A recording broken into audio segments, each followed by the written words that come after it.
경제 신문을 읽어줘. 24년 7월 29일부터 8월 2일까지. 부동산 절세 효과의 강남 집주인 전세 연장.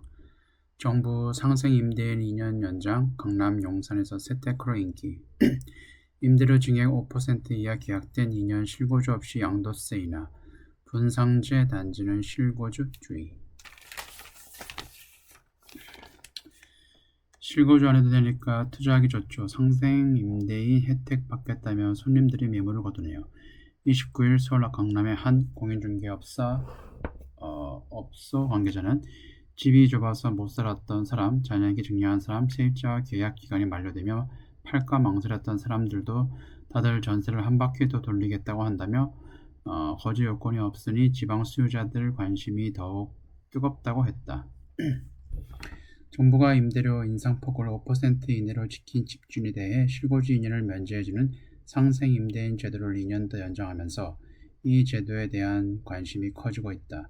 강남 3구와 용산구 등 조정 대상 지역은 집을 사서 실거주하지 않아도 양도세를 아낄 수 있고 장기 보유 특별공제를 위한 2년 거주도 면제되기 때문이다. 그러나 상생 임대인 조건이 까다롭기 때문에 충족 조건을 따져봐야 한다고 전문가들이 조언한다. 상생 임대인 제도는 직전 임대차 계약 대비 임대료 증가율 5% 이하로 임대차 계약을 체결하는 경우 조정 대상 지역 내 주택에 대한 1가구 1주택의 비과세 및 장기보유 특별공제 때 실거주 2년 요건을 면제해 주는 것이다.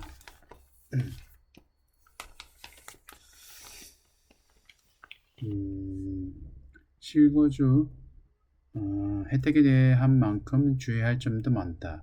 우선 전세를 낀 집을 매수할 경우 상생 임대인 조건이 까다롭다. 이 경우 기존 세입자와 새로운 임대차 계약을 체결해도 기존 계약의 승계로 봐 상생 임대 조건은 적용이 안 된다.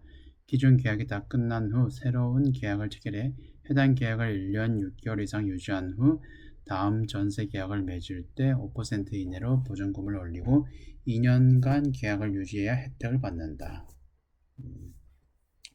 특히 실거주 의무가 있는 분양가 상한제 아파트는 상생 임대를 지키기 어렵다. 상생 임대는 기본적으로 직전 계약 이후 5%내 인상으로 한 번 더 계약을 체결하는 것이다.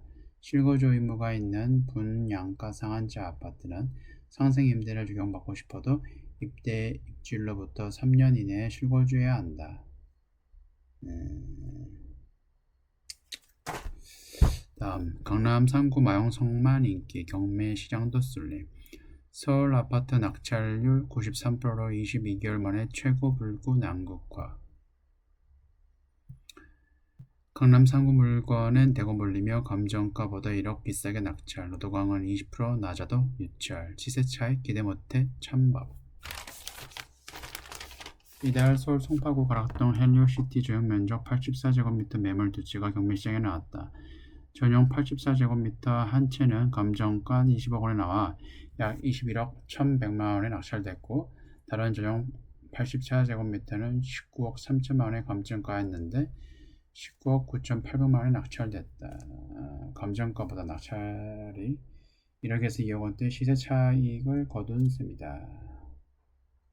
강남 3구와 마용성, 마포, 용산, 성동구 등 일부 지역 위주로 상승세가 진행 중인 서울 집값의 양극화가 경매시장에서 고스란히 재현되고 있다. 서울 안에서도 지역별로 따져보면 편차가 컸다. 자치구별로 보면 용산구 103, 성동구 102, 강남구 101 순으로 낙찰가율이 높았다. 서울 외곽으로 갈수록 낙찰가율은 낮아지는 경향을 보였다. 도봉구 81, 관악구 82%, 강북구 82%, 서울 최하위 3개 구였고 성북구, 노원구, 구로구도 80%대에 머물렀다.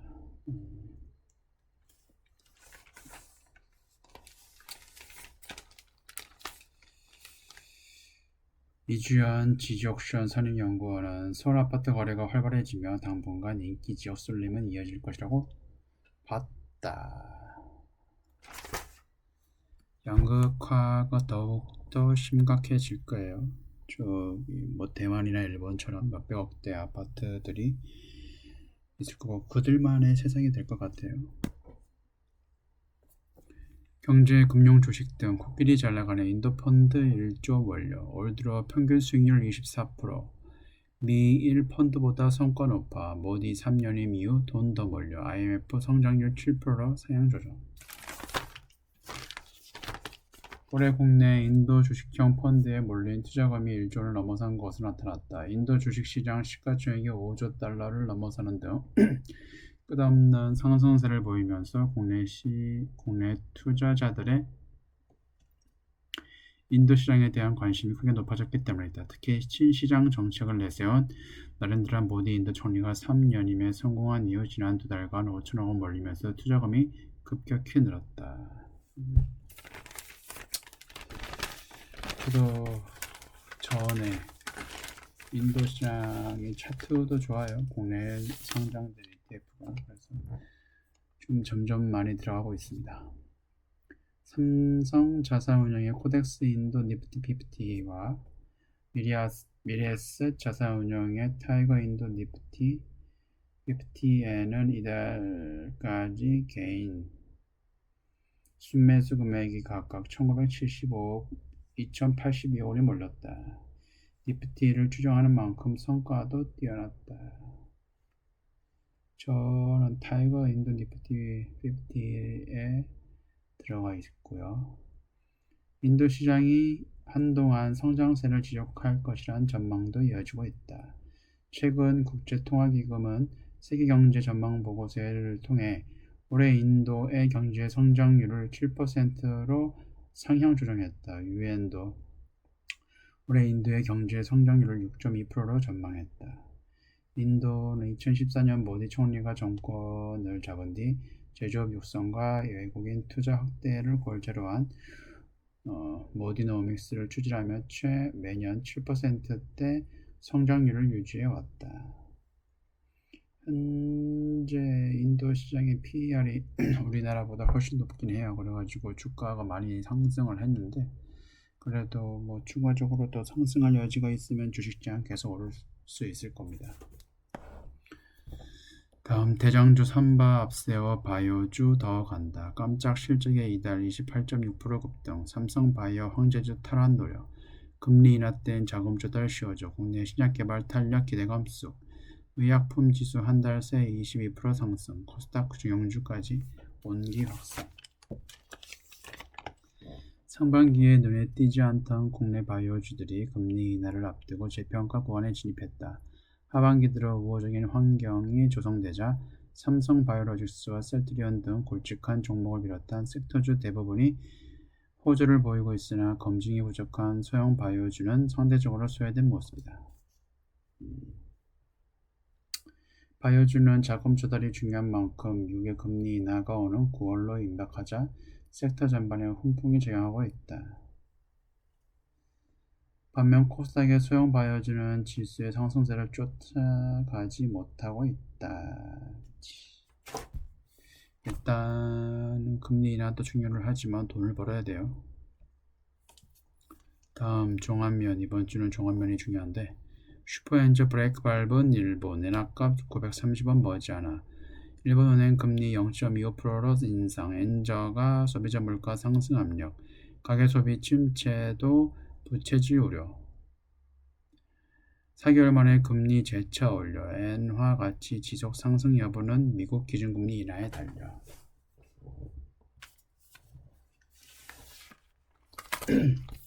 일본은행이 단기 정책 금리를 인상하면서 미국과 일본의 금리 차이에 비롯됐던 슈퍼엔저에도 변화가 일어날 것으로 보인다. 지난 3월 17년 만에 마이너스 금리 정책을 종료한 지 4개월 만에 또다시 금리를 올렸는데 지나친 엔저가 수입 물가를 통해 물가 상승 압력으로 작용하고 있다는 점이 영향을 미친 것으로 보인다. 31일 일본은행은 금융정책 결정회의를 열고 단기 정책 금리를 현재 0에서 0.1%에서 0.25% 인상한다고 밝혔다. 이번 인상으로 일본 단기 금리는 2008년 12월 0.3% 이후 15년 7개월 만에 가장 높은 수준으로 올랐다. 우에다 가즈오 일본은행 총재는 역사적 엔화 강세가 물가가 예상 이상으로 상승하면 침체가 계속되는 개인 소비를 더 끌어내릴 수 있다며 지속적인 안정적으로 2%대 물가 목표로 실현하려면 금리를 추가 인상할 필요가 있다고 판단했다고 설명했다. 연초만 해도 달러당 140엔대 수준이던 엔화값은 7월 초 160엔대 초반까지 하락하는 등 슈퍼엔진 현상이 이어졌다. 특히 엔저는 수입 물가를 자극해 전반적인 물가에도 부담을 주고 있다. 일본은 에너지와 관련해서 100% 수입국인데 특히 이 부분의 상승세가 가파르다. 엔저를 막기 위해 일본 정부는 적극적으로 엔화 시장 대입에 나서기도 했다.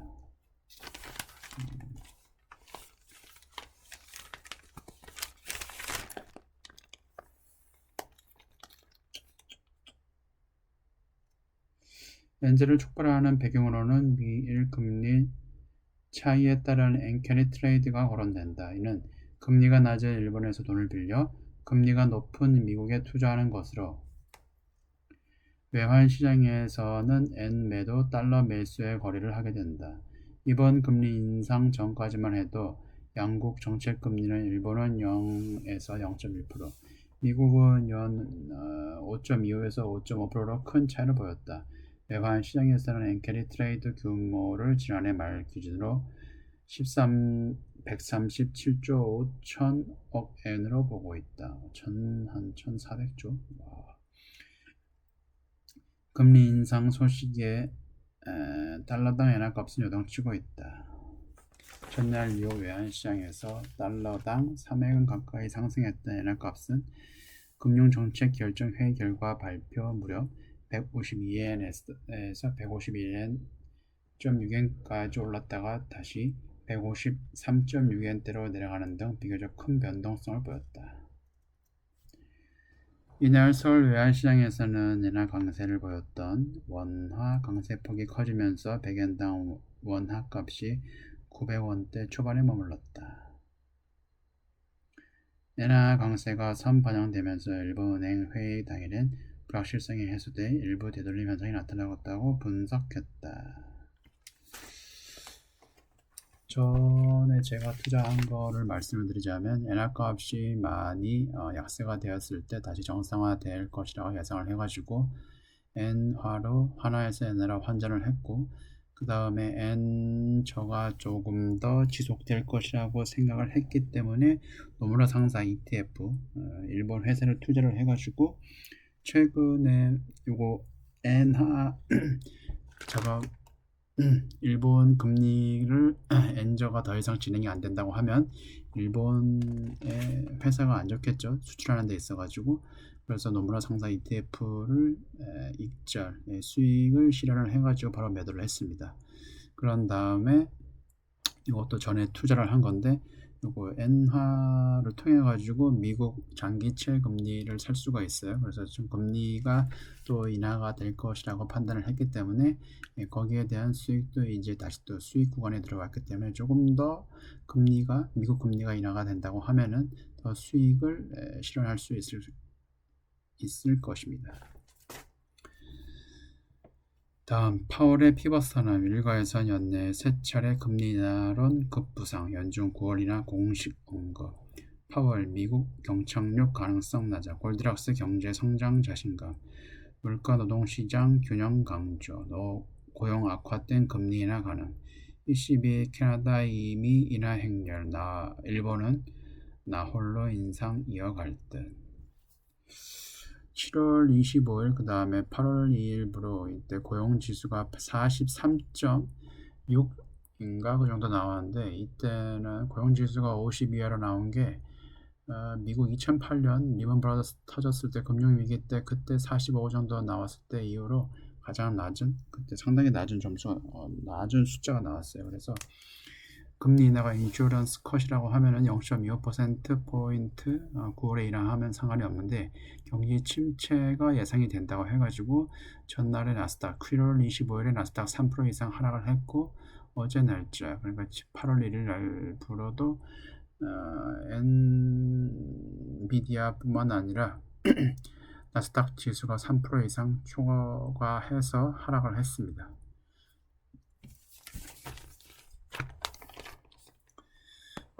그래서 저도 엔비디아 인버스 투자를 했고요. 제롬 파월 미국 연방준비제도 의장이 9월 기준금리 인하 가능성을 띄우자 시장에서는 올해 세 차례 인하 전망이 급부상했다. 연준의 피벗 선언으로 글로벌 통화 정책이 긴축에서 완화로 전환되는 변곡점을 맞고 있다는 분석도 나온다.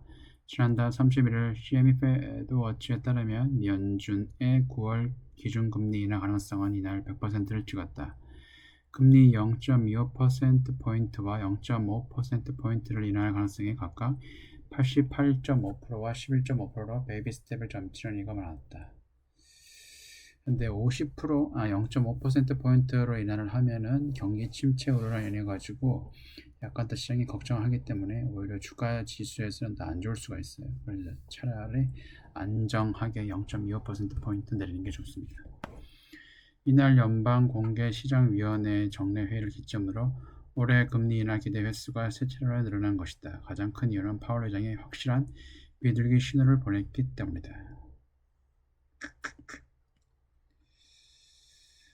기자가 질문을 했는데 참여법칙에 따르면 오늘 날짜로 해가지고 9시 10시에 발표를 할 건데 참여법칙에 따르면 오히려 경기 침체가 생길 수도 있다고 하는데 예정은 고용지수가 포인트가 구성 요소가 많이 지금 현실이랑 다르기 때문에 참여법칙을 그대로 따를 수는 없다고 파월이 거기에 대해서 답변을 했습니다. 다음 9월 18일 FOMC에 앞서 발표될 두 번의 소비자 물가지수와 두 번의 고용 보고서가 실제 9월 기준금리 인하 여부를 결정지을 핵심 경제 지표가 될 것이라는 관측이 나온다.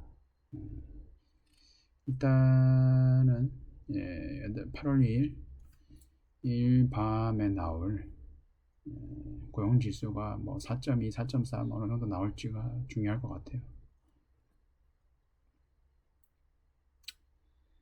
네, 여기까지고요. 지금까지 시청해 주셔서 고맙습니다.